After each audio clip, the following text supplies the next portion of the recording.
about how we need to work together to actually accomplish that and preserve it. What is your expectation of the Democratic Senatorial Campaign Committee? This is, I'm quoting from Politico, that it can help in races with independent candidates who would caucus with the party even without officially endorsing them, Angus King, Bernie Sanders. But it's been years since the DSCC had to confront a serious Democratic challenge to an independent senator who, despite the Irishy sparks in the left, more often than not votes with the party. What's your expectation of what the DSCC does in this race? Look, I think the DSCC will hopefully understand, listen to the people of Arizona. They're going to see that we're going to run the strongest campaign that the state has ever seen. We're going to be turning out voters from all walks of life that have been ignored by politicians from both sides of the aisle. And when they see that, I think they're going to see that this is the campaign to be helping out. There's a long time between now and the election. They have a lot of time to see that, and I hope they will take the time to actually observe and figure out, what is the winning campaign. And when they do that, they're going to realize that it's the Gallego for Arizona campaign. How long have you known Senator Sinema?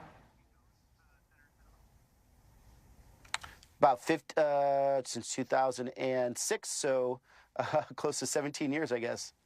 What is your understanding of her political trajectory?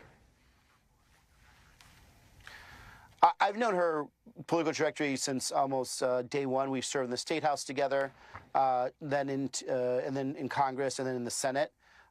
She is, a very strong and agile campaigner. She does adjust her, I would say, opinions on policy depending on the political winds of what's happening at that point. I think she's more interested in preserving the power base of people that she needs to keep in her good graces versus actually fighting for the people that don't have power. And I think we've basically have seen that for the last 2 years now, especially in the Senate.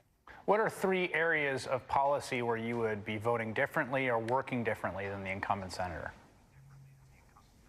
Well, I think number one, coming from my background, and if you saw my intro, I focused on, growing up. Like I grew up not in the best situations. We were very poor.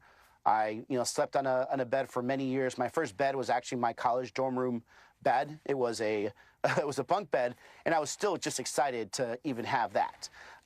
And I remember this. I remember, working minimum wage jobs to help out my family, to pay for, college, everything. And I'm going to carry that attitude to the Senate, where I'm going to focus on them, not on the people that are already powerful, right?